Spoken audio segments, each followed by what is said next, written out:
Pool. Tayo ang patrol ng Pilipino. Sa ulo ng ating mga nagbabagang balita.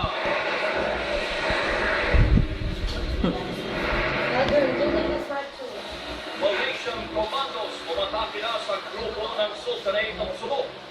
10 ang patay umano at 4 ang sugatan sa Royal Security Force ayon kay Kiram.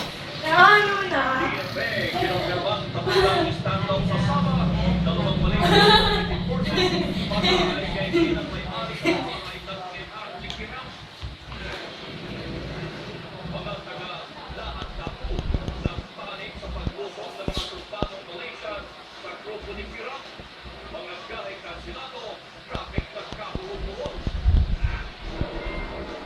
Pagsimulan ng conflict para sa pagpili ng bagong Santo Papa, malalaman na ang mga araw mula ngayon.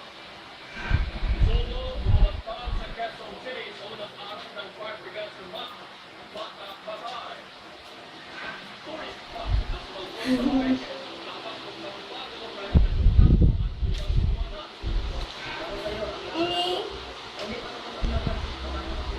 Sura at estilo, kopya-kopya, mga titulo, kilala sila mga look-alike.